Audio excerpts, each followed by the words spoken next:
Father God, I pray that you will bless this story. It's a short story about God's mercy and grace. Hope you people watching it will be blessed. And here goes.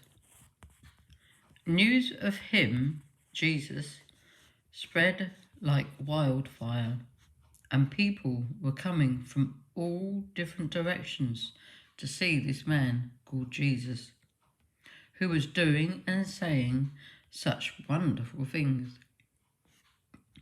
But for me, I hung back, watching at a distance, filled with guilt and shame for what I had done in my life.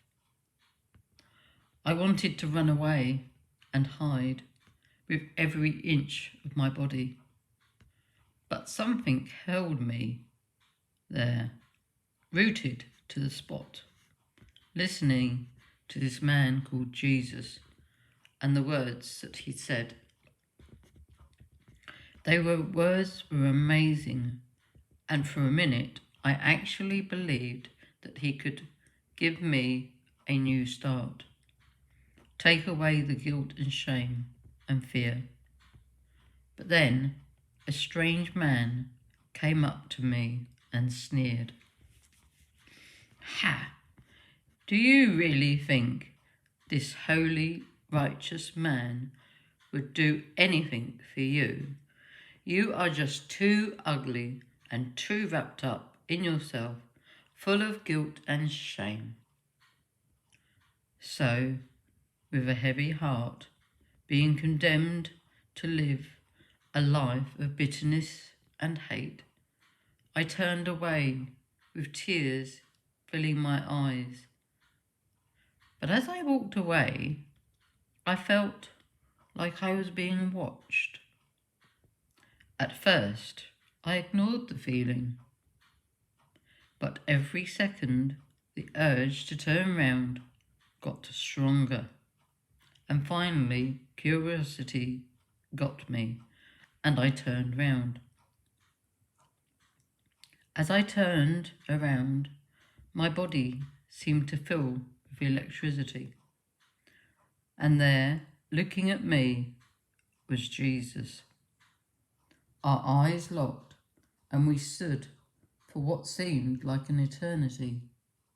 Then, finally, Jesus reached out his hand and said in a voice as sweet as honey, and yet as strong as the roaring seas, "Sarah, come to me. I need to talk to you." The crowd stopped talking in amazement from what they had just heard, and my greatest fears came true as all eyes were on me.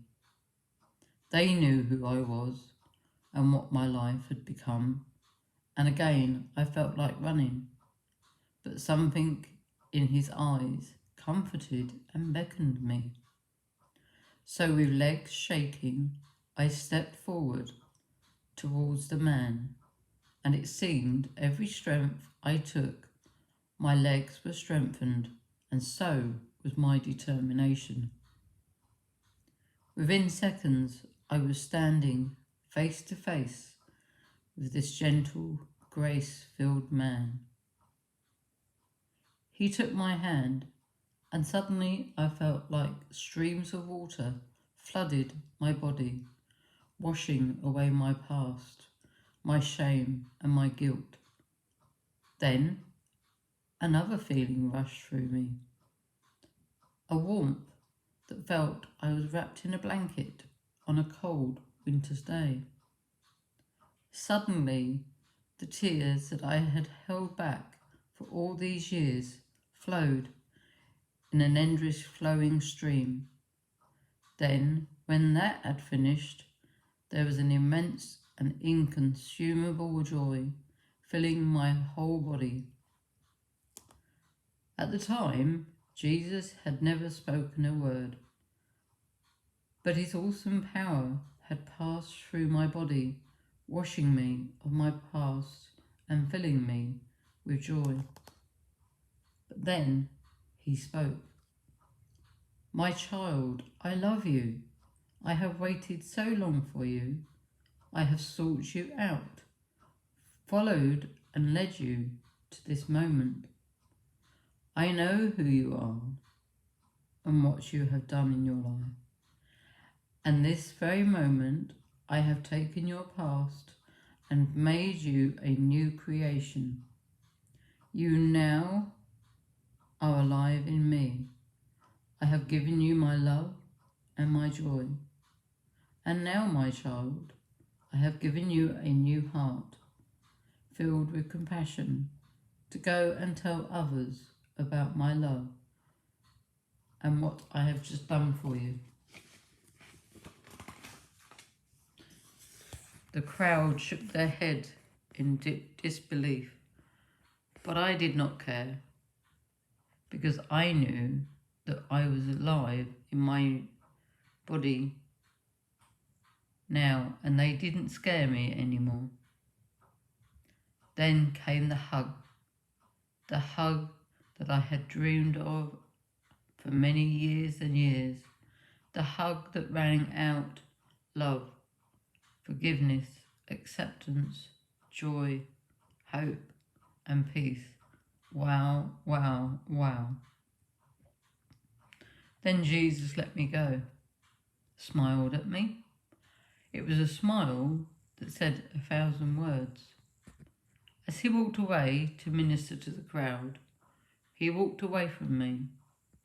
But I did not feel fear or hurt, because he had put his presence inside my very mind, body, soul, and spirit that said,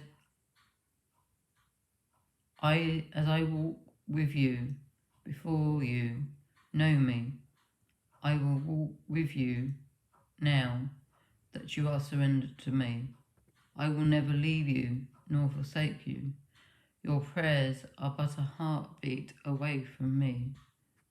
Go in peace, my friend, and share the good news about me to all the nations.